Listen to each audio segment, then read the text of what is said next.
नवाज शरीफ अपने मौक़िफ़ को लेकर अगर एक कदम पीछे हटते हैं तो फिर 2 कदम आगे भी जाते हैं। नवाज शरीफ का सियासी प्रोफाइल पाकिस्तान के साबिक़ वज़ीर आज़म से काफी हद तक मुख्तलिफ है। जैसे नवाज शरीफ पाकिस्तान के वाहिद ऐसे वजीर आजम रहे जिन्होंने 5 मरतबा इस मुल्क के आर्मी चीफ की तैनाती का फैसला किया। जुल्फ़िकार अली भुट्टो जैसे पाकिस्तान के ताकतवर तरीन वजीर आजम ने 1972 में जनरल टिका खान और 1976 में जनरल ज़ियाउल हक को आर्मी चीफ तैनात किया, जबकि नवाज शरीफ ने 1991 में जनरल आसिफ नवाज, 93 में जनरल वहीद काकड़ की आर्मी चीफ की तैनाती में किरदार अदा किया।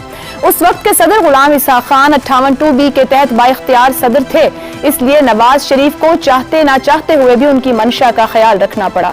ताहम 1998 में जनरल परवेज मुशर्रफ, 2013 जनरल राहील शरीफ और 2016 में जनरल कमर जावेद बाजवा की तैनाती में नवाज शरीफ का किरदार ही कलीदी रहा। नवाज शरीफ की इनमें से किसी भी आर्मी चीफ के साथ नहीं निभ सकी। दूसरी तरफ पीपल्स पार्टी के वज़ीर आज़म यूसुफ रजा गिलानी और राजा परवेज अशरफ के दौर में जनरल अशफाक परवेज कियानी और इमरान खान दौर में general Qamar Javed Bajwa army chief रहे। इन वज़ीर आज़म के भी आर्मी चीफ्स के साथ मसाइल रहे, मगर जनरल कियानी परवेज मुशर्रफ की चॉइस थे, जबकि कमर जावेद बाजवा को नवाज शरीफ ने तैनात किया था। यहाँ ये बात भी अहम है कि नवाज शरीफ की तरफ से तैनात किया गया कोई भी आर्मी चीफ सीनियर मोस्ट नहीं था। ताहम नवंबर 2022 में सीनियर मोस्ट जनरल को ही आर्मी चीफ के तौर पर तैनात किया गया।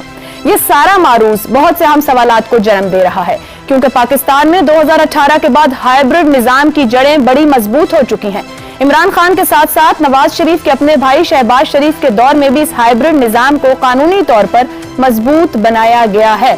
इसी सूरत हाल पर हम गुफ्तगू करेंगे। पैनल में हमारे साथ है नुसरत जावेद साहब, बहुत शुक्रिया आज हमारे लिए वक्त निकाला है, शहजाद चौधरी साहब, जैगम खान साहब और इफ्तिखार अहमद साहब, आप चारों मेहमानों का शुक्रिया। प्रोग्राम का पहला सवाल आप सबके लिए।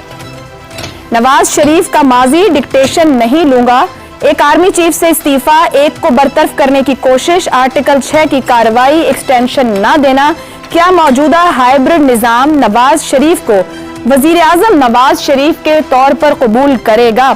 नुसरत जावेद साहब, एक पूरा माजी और एक सूरत हाल हमने सामने रखी है, सिस्टम कबूल करेगा वजीर आजम नवाज शरीफ को, इस माजी के साथ सपोर्ट करेगा उनको बतौर वजीर आजम? जी जी, कि वो जो आपने तारीख का जिक्र किया था, तो आसिफ नवाज जंजुआ साहब की तैनाती जो है वो गुलाम इसाक खान के हाथों जो है वो नवाज शरीफ साहब ने बहुत जिद से की थी जी।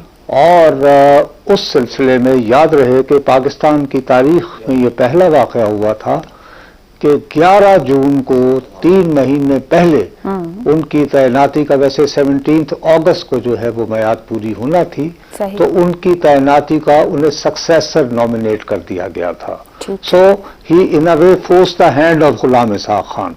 उनकी चॉइस कुछ और थे, उनका ताल्लुक वाकैंट से था। मैं सिर्फ ये आपको इस्लामाबाद में अपनी बड़ी उम्र का फायदा उठाता, बहुत बेहतर सर, आपने तस्दीक कर दी, दुरुस्त। अच्छा, अब जो दूसरी बात है उसमें अर्ज ये है कि आप एक थोड़ी सी ज्यादती कर रही हैं कि आप ये प्रेमिसेस अपने सवाल का ये बना रही हैं कि क्या वजीर आजम नवाज शरीफ इस हाइब्रिड निजाम के साथ गुजारा कर पाएंगे या नहीं। वजीर आजम नवाज शरीफ, मैं बीबी उन्हें 2024 के इंतखाबात के नतीजे में वजीर आजम होता हुआ नहीं देख रहा। मेरी आंखों में वैसे आजकल मोतिया भी उतर रहा है, 1 बजे वो भी हो सकती है, शायद अकल पे भी उसका असर है। मैं उन्हें वजीर आजम मौजूदा हालात में होते हुए नहीं देख रहा। नुसरत जावेद साहब, आपको ऐसे क्या हालात नजर आ रहे हैं? मैं आपकी मौजूदगी का फायदा भी उठाऊं, क्योंकि वो तो कह रहे हैं कि अक्सरियत दें, बल्कि यहाँ तक के 2/3 मांग रहे हैं कि मतलब हम वहां तक तो खड़े हैं, अगर वहां तक ले जाएं तो हम सब संभाल लेंगे। वो किस दम पर फिर ये सब कह रहे हैं? पता लीजिए, मैं तो अभी तक जितना भी तारीख का मुतालिया किया है, और आपके यहाँ पैनल में माशाल्लाह मुझसे कहीं ज्यादा पढ़े लिखे और तजुर्बाकार लोग मौजूद हैं, जिनमें से मेरे बहुत अजीज दोस्त भी हैं। मैंने तो आज तक जितनी भी सियासत पढ़ी है या देखी है आंखों से, तो बीबी मेरी तमाम तर तजुर्बे के मुताबिक इलेक्शन जो है वो बुनियादी तौर पर सरप्राइज देता है, आपको बहुत सारी हैरतों में मुब्तला करता है। इस वक्त कुछ इस तरह का पता चलता है कि कोई हुकूमत है वो अपने हाथ में सामरी जादूगर की तरह कौमी असम्बली की सारी नशिस्तें लिए बैठी है, और अगर 8 फरवरी को 2024 को इंतखाब होने हैं تو یہ میرے اور آپ جیسے زمین پہ رینگنے والے جانوروں نے نہیں، بلکہ ان لوگوں نے فیصلہ کرنا ہے کہ چیچو چیچ گنڈیریاں دو تیریاں تو میریاں، اتنی سیٹیں کس کو دینی ہیں، اتنی سیٹیں کس کو دینی ہیں۔ مجھے تو سمجھ نہیں آتی، اگر یہی ہونا ہے تو یہ رسم انتخاب کیوں ہے؟ تو بہرحال یہ میرے یعنی کھوپڑی میں یہ بات بھی نہیں آ رہی، کھوپڑی کا بھی شاید موتیا ہوگا جیسے آپ سر ایک چھوٹی سی بات اور فرمائیے گا کہ وہ تو سیاست قربان کی ان کے بھائی نے ریاست کے لیے یعنی سسٹم کو سپورٹ کیا، تو پھر نواز شریف صاحب کرنے کیا ہے اگر ان کی سپیس نہیں ہے؟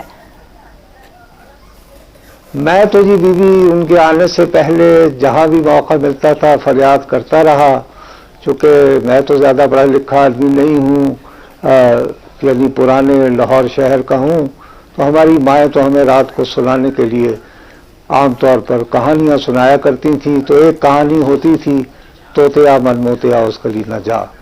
ان کا چہرہ دکھانے کے لیے بلایا گیا شہباز صاحب نے تاکہ یہ ووٹ مانگیں، کیونکہ ان کے اپنے پلے جیسے آپ نے خود کہا سیاست تباہ کرنے کے بعد ووٹ مانگنے کو کچھ نہیں رہا تھا، تو آپ بھائی صاحب کو دکھا کر ووٹ مانگ رہے ہیں میری دانش میں، اور شاید اس میں کسی حد تک کامیابی ہو جائے اگر ان کے ساتھ غیبی مدد بھی شامل حال رہی آج کے دنوں کے مطابق۔ ٹھیک ہے جی۔